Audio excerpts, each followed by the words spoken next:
Amanda is the debut feature by director Carolina Cavalli. It premiered at the 2022 Venice Film Festival and sees titular character Amanda, played by Benedetta Porcaroli, return home to Italy after a few years studying in Paris. It's her first summer back, and it's clear the long weeks ahead of her are devoid of any plans. She has no friends and doesn't get on with her family. Her mother reminds her of a friend's daughter whom Amanda was close with as a child, and so, with little else to do, she seeks her out. The friend is Rebecca, whose agoraphobia has kept her inside her house pretty much since they were last in contact. The combination of both women's neuroses only accentuates Amanda's desire to rekindle the friendship. Amanda embraces and explores the idiosyncrasies of its protagonist and the unusual characters who populate an undefined northern Italian setting. A surreal fresco of eccentric humanity, the aesthetics of the film shift with Amanda's emotions, painted in shades at times as exuberant as a Gucci commercial, and at others desaturated, as if enveloped in a Yorgos Lanthimos film. Amanda takes her place amongst a recent pantheon of neurotic lost souls seen in cinemas, such as Freddie, Return to Seoul, Julie, The Worst Person in the World, or even Pete from All My Friends Hate Me. I chatted with director Carolina Cavalli over Zoom about Amanda ahead of its UK release and its screening here at the Garden Cinema. Thank you very much, Carolina, for joining us. I'm very excited about this UK release. I'm really scared. I didn't expect it. You're scared about the UK release of the film? Why is that? No, because I really care about I don't know, it's very strange if you imagine that you write you write a film in your like little room, and then suddenly like you can communicate with people on the other side of the sea, or like they're gonna release it in US as well, even farther, like in China. Like it's very strange how it works. Like you can communicate with the people you're never gonna have the chance to meet in person, and this is strange. I know it's very banal to say, but when it happens with your little story, it's really like it feels really strange. You feel that somewhat you lose control of the story you were telling initially. It just gets appropriated by its audiences worldwide. Oh no, but it's not no, it's not about losing control. Like I'm really happy to losing this control.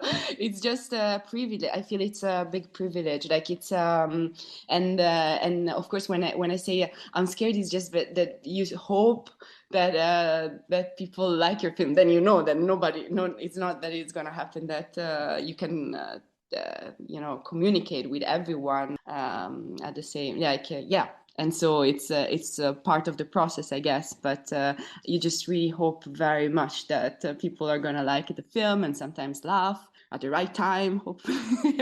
And and so we will report back audience reactions as the film hasn't come out just yet. Also, I never spend because it's a bit of a kind of comedy, or at least it's supposed to make you laugh a little bit. And so I really don't like to be in the room, because of course laughter you can sense immediately if something goes flat or goes okay. And so I never stay in the rooms when I'm when in the theater when it's screening. Yeah. Well, let's pick up on that, the fact that you say it's a comedy. That's how you would describe the film. Quite a few reviews, and very positive reviews, and it's been very well received, the film, have highlighted the character, the quite sad aspect of the story, and the fact that Amanda feels quite alienated. And that seemed to be the sort of take-home message of the film. What do you make of that? Maybe it was not very good.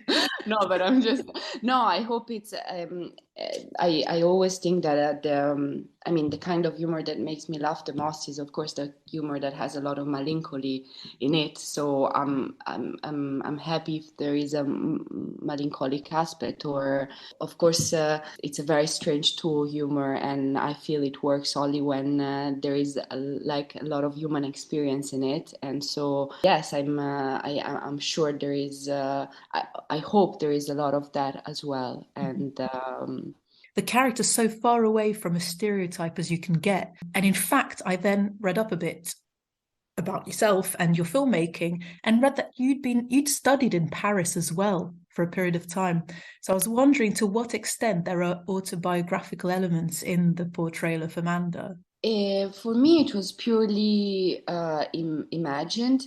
but then I think I feel very attached to this character. Like I think I can understand her very well, and maybe not in the behavior, not in the phenomena of what she feels, but in what she feels, yes. And this idea of isolation and loneliness and being yeah, looking for a friend, which is also an ideal friend in a way, because it's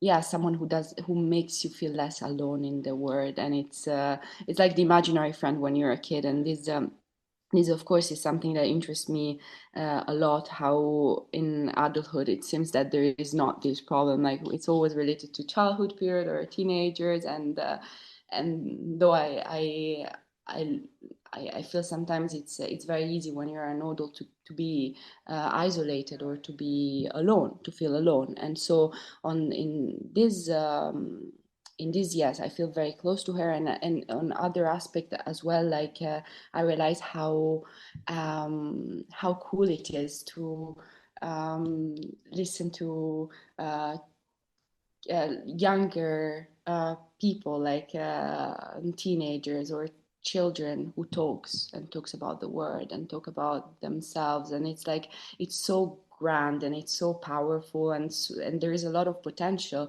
And so I wish I had these aspects in me still, but I don't, because I grew up. And this bothers me so much. And I think it's necessary, because you have responsibilities, you have relationships, you have space, time. You realize that your behavior make other people suffer, or like yeah, you understand many things that doesn't let you so free anymore. I think this is the normal aspect of life. But I wanted her to for her to keep this more of a yeah less realistic adult way of being. Yeah. Yeah. But it's different in how I behave, unluckily. It might strike a chord with children and teenagers who've had similar sort of splintered backgrounds, where they've lived in different countries at different times of that period in adolescence and early adulthood, and the need to find the one friend that kind of is a link to your past, to a link to something that feels a bit like home, I think is very important. And I was wondering, have you had any sort of, not feedback, I guess, but comments from audience members so far? What sort of things have people been saying to you? What have been their reactions to the film? Whenever I show the film to in high school or younger people, the reaction is very um, they take everything very very seriously. And I love that generation. I don't know, I think it's very personal, but the way they analyze things, it's really sensible, and they understand things that maybe I don't understand much. And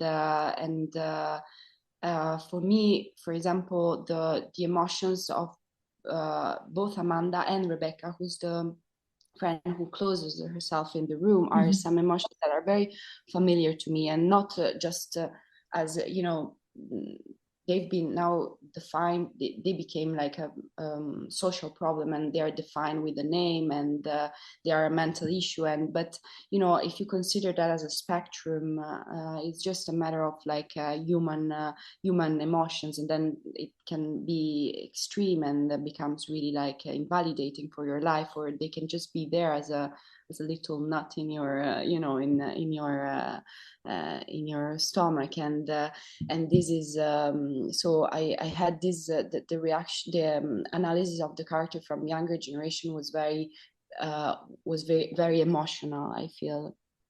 And while the rest of the audiences, it was half festival goers and half like public. So I mean, I was really happy already to receive questions, like a lot of questions every time, because I'm, you know, it means probably you're interested, you're curious to know more. The things that I don't, I feel very not very proud of, is when I cannot answer like more about symbolic things, and because I didn't think about it at all, like what the horse means, I don't know. And I wish, like, sometimes I was making up stories, but I realized, like, no, it's really not right. I don't know, it's just there was no symbolic, or not even the desire of generalizing, or there is these characters are this character in this story. I didn't want to talk about socio-political things, or bourgeois contest, or critique, or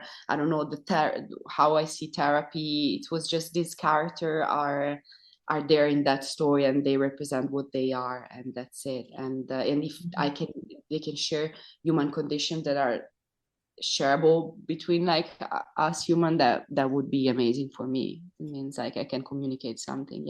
Yeah, there's something certainly very universal about it. I wanted to ask you a couple of questions about, well, the first one is sort of related to what we're talking about in terms of reception. I've seen that the film has been compared favorably, again, to work by directors, one of which I could see why. The other, I was quite surprised, but it was Sorrentino and Wes Anderson. And I was wondering what you made of these comparisons, or what you felt the film, why the film might have triggered those comparisons. Well, I don't mind this comparison, to be honest, but no, I can see Wes Anderson probably in the visual aspect, but I'm not. I mean, I like his cinema. I wouldn't say I'm the biggest fan of his cinema, but of course, like, I'm as I said, like, I'm really happy to be compared to him. And Sorrentino, I think I'm a big fan. I think he's Italian, and that's why as well they compared it to Sorrentino. But also, he's one of the great Italian directors, I feel, that don't go into a very neuralistic way of making films, and probably that's why. And his tone is very. I always have the feeling that he's taken very seriously, but sometimes, like, it's also very fun, to be honest. I laugh a lot with his films, and I think probably it was a tone. Tone, like, the reason was the tone, probably. And well, as a viewer, as an audience member, I would agree. Which one you? The Wes Anderson, I didn't quite see it. There's something a bit more surface about Wes Anderson's work, whereas I felt your film was much more character driven. It was very much about the inner life of Amanda and Rebecca. Yeah, Wes Anderson, probably it was the visual aspect, but I never really took that as a reference. To be honest, being my first film, and also I didn't study photography or filmmaking. So for me, it was very important to try to keep references away, because I was very scared, since I never studied it, but I watched a lot of film. I was like, for sure, my mind is gonna try to copy things, So I was trying not to think about anything visually, and starting really from the story and from the characters, as you said. And every choice, I try not to make stylistic choices, but always starting from the story. Then I know it's not an extremely realistic story, so you have a big level of freedom. Like, the tone is a bit more than reality. The word that I was able to move in is it's not really geographically connected, or so I could be kind of anywhere and nowhere, and this was very fun for me. Yeah, I can expect that. Well, actually, you bring me on to another question I had, which was about your background specifically. I read that you were an actress before. Am I right or no?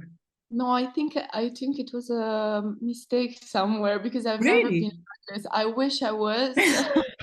No, but to be honest, it would be no. But I think there was it was written probably somewhere. I don't know, but Okay. I think it would be very useful to have acted before, to understand well the acting process. But I tried at the university, like 4 or 5 months of, like, theater classes. I was so bad in because I was interested anyway in learning. I knew that writing probably was coming more easier to me, but there was this class and I was so bad at acting that it's still mysterious to me how you can act so well. Like I was so bad. That and singing and rollerblading, I'm never gonna do it. So what's your background as a screenwriter? So I studied literature and philosophy, and I knew I wanted to write prose or screenwriting as well, but I tended to more to on screenwriting because I love writing dialogue, and also I watched a lot of films, so I thought, okay, this would be the perfect thing. So when I finished university, I sent from Paris actually this episode or something, well, to a prize, an Italian prize of screenwriting called Premio Solinas, which is very like it really gives you the opportunity to be in the system in the industry in Italy, and I won, and so from there I started to work for TV for other directors, and I was like really happy doing it, even though I always really wanted to write by myself. I don't know why. I really like to write by myself, and also for other directors, but I like to write alone. And when this directing opportunity came at the beginning, I wasn't sure because I really like to write, not to deal with anything but words and page. It's amazing. And then I wasn't sure, but then the producer asked me, then I said no. She stopped asking me and she started asking someone else, and I became a bit jealous. So no, of course she had to, So I became a little bit jealous, and there I realized I really cared about this character. Like I really wanted to do it as I imagined it. And so I say yes, let's do it. But then when you say that, after you have to do it. So the technical aspect was a little bit more difficult. Thank God I had this very patient and amazing director of photography, and we create kind of a language that is valid only for this film. That's why right now I wouldn't be able to direct I wouldn't be able to direct a Marvel film. I would love that, but I'm not and I don't have the basis. It gives you so much adrenaline though, directing, and kind of addiction, that I think I really want to study it. I really want to That's study. very interesting way to put this. That the work you did with the DOP was so specific to that film that at this point that's all you could direct before you learn different directions. Or another film I wrote for sure. Like now I'm writing for myself, for example, and I know that I will. I remember choices I made, and maybe this has gonna be another different visual storytelling. So I need to recreate a new language or a new alphabet, and I need to do it with someone who's strong technically, because myself, I know, for example, what feeling I wanted for that scene, and I was sharing it with him, and but for example, the lens to me is 1, 2, 3, 4 is not the right they don't have the right name. And so we were discussing the lens B, for example, but it doesn't exist in the real world.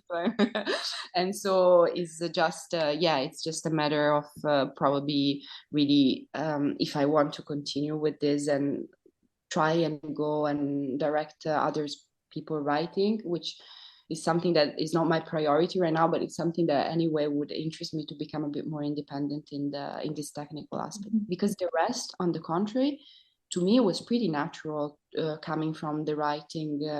You know how you see this word, you know how you see your characters, so it was quite natural. And also the reality that at the beginning I was seeing like as a crazy limitation.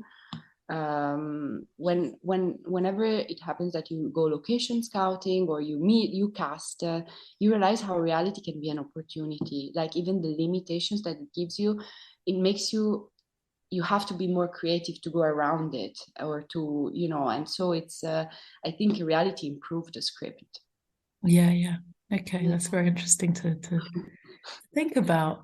I'm mindful of the time. I'm afraid Zoom might kick Oh, us out shortly. Can I ask you about casting? How did you find Benedetta Porcaroli, and why did you cast her specifically?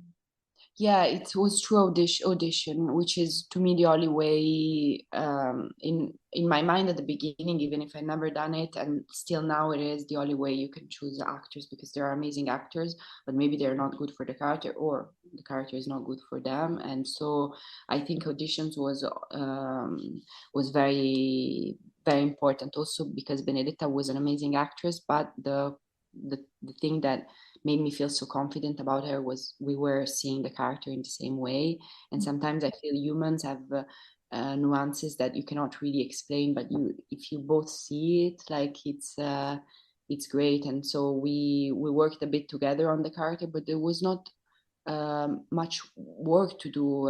We saw the character the same way, and then you have to let the character go in the hands of who's gonna bring it Mhm. uh, on set every morning. And so many choices, of course, were based on, like, I don't know, the way she walks, the way she moves, the way she I don't know, her baggage, the way she's sitting. At a certain point, you have to let it go a little bit, and that was what happened with Benedetta. And the only thing I don't really like to touch, if possible, is the dialogue, because I think like the space of freedom Yeah. is around the dialogue, but the dialogue is a really clear map of what the character can be or is. And so it's yeah, that was an interesting it was my first time, and it was very interesting to work with a human being instead of Yeah. Well, I was going to ask about the experience of working with yeah. actors. Yeah, I really I really liked it, because also I felt you are not, when you're with actors, maybe I'm sure there are different theories, but when you work with actors, in a way you're not uh, you're not with executors, you're with creators in a way. So it's always it's always sharing this part of the creation, and it's in a way it frees you very much, so you can see you can see your character on a different perspective. It's not inside you anymore, it's outside of you, so Yeah. you can be more objective on that. And I think it was very helpful for once to be so objective about character, but things happening outside yourself. It's pretty cool to see. And she's extremely natural in the film. Yeah, she's a bit like that also in real life, huh? No, no, but the wild aspects of her, she has that in real life, and also the melancholy that she has sometimes in. She's not an extreme melancholic person. There's something about her face, or she's. I don't. I mean, I don't want to, give definitions to Benny, but it's just like certain elements I could clearly see also in her way of being, and they are very attractive. And Yeah. can yeah.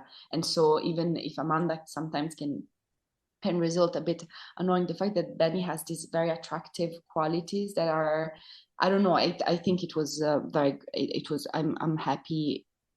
I think that was the perfect choice. It's very hard to think that in life you made good Mm. choices. I think that was like, that for me was a good choice. Yeah. Thank you very much. I just wanted to end on a query about the rest of the cast. Yeah. How did you cast them? Yeah, I had auditions for all of them, but Giovanna Mezzogiorno, because I really wanted to work with her, and I was like, I don't know, I saw her, a lot of her acting before. I knew she was good for that character. I didn't write the character on her, but I knew yeah,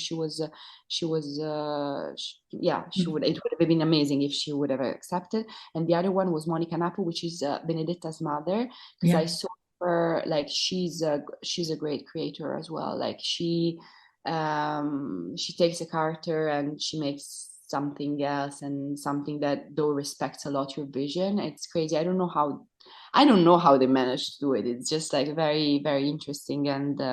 And so it's yeah, it was the rest was all audition. And for me also, people who were there just for 2 seconds on the screen was very important to cast them correctly and to give them a life for real, like almost as if you can do a spin-off on them. Yeah. That would have been my dream, no, to give all of them a life. Like imagine when they go back to the house, which kind of house they go back to, you know, like who's there waiting for them. And it was very important, and I think it's the only way you can create a world that exists.